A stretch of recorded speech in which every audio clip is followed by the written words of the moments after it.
Chapter 41. A Thousand Echoes. Miriam sat motionless at the edge of her bed, one hand clutched around the crumpled photograph of her brother. Joseph, at age 10, grinning wide-mouthed in a lopsided Little League uniform. The sunlight through the blinds striped across her face, warm and indifferent, as though the world hadn't just ended. It wasn't supposed to happen like this. She had always imagined, if she ever had to imagine it at all, that he would outlive her. Joseph was light, mischief, that bounding kind of youth that makes older siblings shake their heads but smile behind their sternness.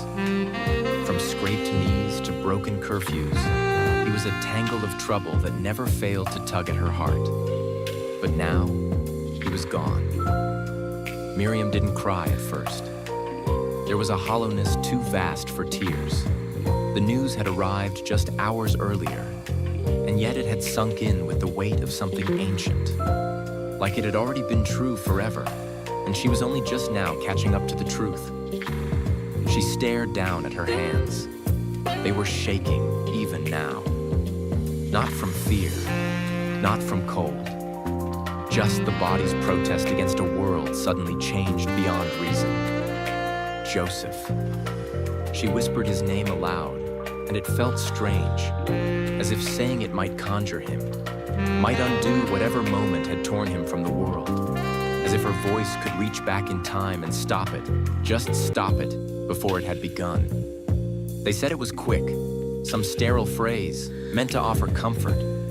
He didn't suffer, but Miriam suffered now. She suffered for the moments she wouldn't get back, the messages she hadn't returned, the jokes she hadn't laughed at because she was tired, the missed calls, the busy days.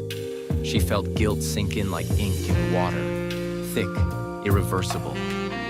Memories came in flashes.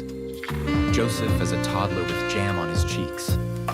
Joseph trying to teach himself the guitar. Joseph calling her Mimi long after it was age-appropriate just to annoy her. They piled on each other, crowding out the room until she couldn't breathe. How do you say goodbye to someone you weren't done loving? The question hung there, unanswerable. Miriam stood at last, walking to the window with slow, deliberate steps. Outside, the world remained stubbornly ordinary. A bird flitted across the sky. A dog barked down the street. Somewhere, a child laughed. The absurdity of it made her want to scream. She didn't. Instead, she pressed her forehead to the glass and closed her eyes. "Where are you now?" she whispered. "Are you okay?" She didn't expect an answer, but in the quiet that followed, a single tear traced down her cheek, soft, salt-heavy, and long overdue. Then another, and another, until they fell freely, one after the other, as if the floodgates of her soul had been pried open by grief too powerful to hold.